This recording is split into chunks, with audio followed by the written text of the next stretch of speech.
Olá pessoal, tudo bem? Aqui é o professor Ivan. Voltamos com a definição de limites. Eu deixei escrito aqui para ler para vocês e a gente vai interpretar o que quer dizer toda essa definição aqui. Vamos lá. Então lá, seja f de x definida num intervalo aberto i. Então nós vamos ter um intervalo aberto, tá? Que tem nome i, na qual f de x é definida. Ou seja, ela é válida, né, para todos os pontos desse intervalo i. Ó, contendo A, esse intervalo i contém um ponto A, exceto possivelmente no próprio A.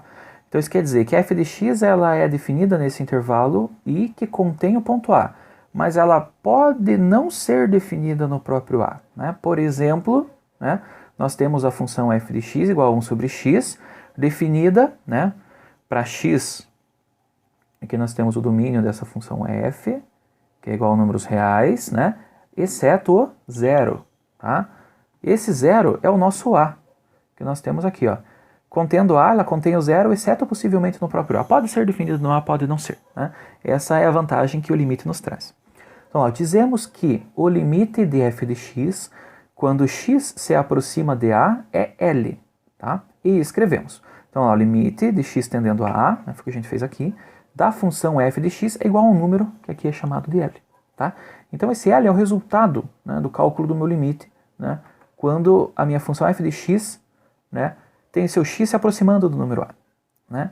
Por exemplo, aqui, ó, limite de x tendendo a zero da função. Qual é o valor do limite da função? Qual é o valor do limite da função sobre x quando x chega próximo do zero pelo lado maior? É mais infinito. Né? Qual é o valor da função, né, qual é o L, quando o x se aproxima de zero pelo lado negativo? Né? Qual função? 1 sobre x. Então, quando x tende a esse zero menos, o L é menos infinito. Tá? É isso que quer dizer aqui essa parte da equaçãozinha em preto. Então, isso daqui é a maneira genérica de a gente escrever um limite. Né? Então, o limite sempre vai ter o x se aproximando de um ponto A, né? E detalhe, a função não precisa estar definida nesse ponto A. Olha o exemplo que a gente trabalhou agora há pouco. Tá? E o resultado desse limite vai ser o L, né, que é um número, né, no eixo y, que é o valor da função. Esse número pode ser uma assíntota, que vai para mais infinito, menos infinito, vai para zero, né, como aqui, ou pode ser um número, né, sei lá, 5, por exemplo. Né, o L pode ser igual a 5, não tem problema nenhum. Tá? Mas quando que isso é válido? Se para todo epsilon maior do que zero existe um delta maior do que zero, tal que o módulo, né, o valor absoluto da função do f de x menos o L, que é o resultado aqui, é menor do que epsilon, sempre que x menos a, né, o valor absoluto do x, menos o valor de a, estiver entre 0 e 1 delta. Né? Então, o que é esse epsilon e o que é esse delta? Né? Os epsilons e os deltas que aparecem aqui, né, são os intervalinhos próximos do a e próximos do L, né, para o qual isso daqui é válido. Tá? Então, por exemplo, lá o meu epsilon é o meu intervalinho próximo do L, no qual eu vou ter, né, o valor do meu limite.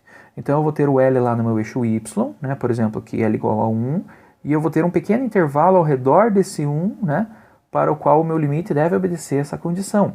A mesma coisa no delta, o delta aqui no eixo x. Tá? Então, em volta do meu a, que é, por exemplo, esse 1, eu vou ter um intervalinho aqui, né, deixa eu colocar aqui, ó. Então, esses parênteses aqui, tá? São os intervalos aqui, ó. Aqui é A mais delta, A menos delta. Aqui é L menos epsilon, L mais epsilon. Tá? Já vou desenhar aqui de maneira genérica para a gente entender melhor. Tá?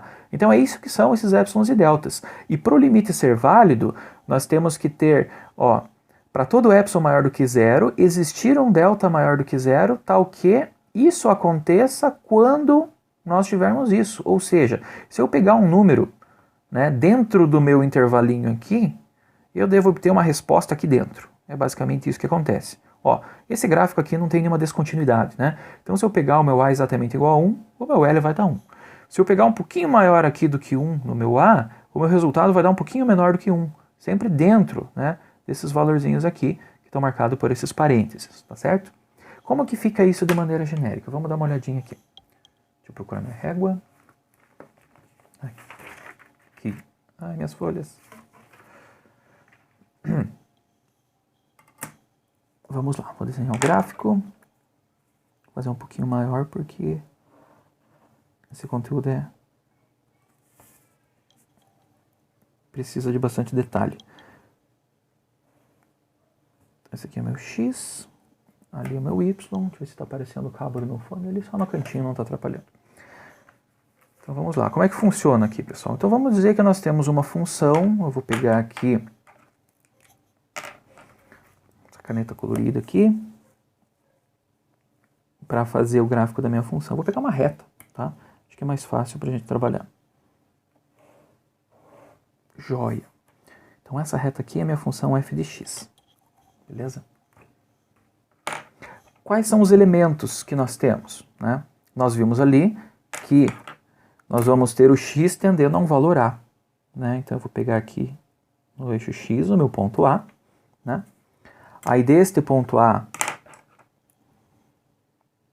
nós podemos calcular o valor da função, né? Colocando o tracejado até aqui na função, e depois nós pegamos uma reta paralela ao eixo x, né? Mais ou menos, pessoal, aqui só para... Isso aqui tudo é um esboço, tá? O professor não sabe direito ainda fazer essas coisas no computador, então a gente faz na mão. Então aqui é o nosso valor L, né? Então, nesse caso, né, nós não temos esse, exceto possivelmente no próprio A, nós não temos uma descontinuidade na função, né, quando o x se aproxima do A. Isso aqui é uma função contínua para todo x pertencente aos reais. Mas também, né, não necessariamente a função não precisa ser definida no A. Ela pode ser ou pode não ser, tá? Então aqui nós temos o valor de A, que é no eixo x, e nós temos o valor do limite, que é L, que é simplesmente o valor da função no ponto A, tá?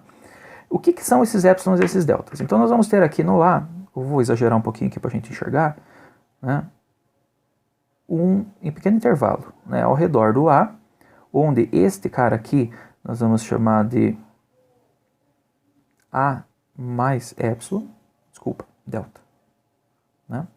A mais delta, deixa eu apagar aqui, A mais delta, e esse outro carinha aqui vai ser A menos delta. Beleza? No L, que é o epsilon, né? Então nós vamos ter que pegar aqui a nossa reguinha e fazer a correspondência para cá e para cá, né?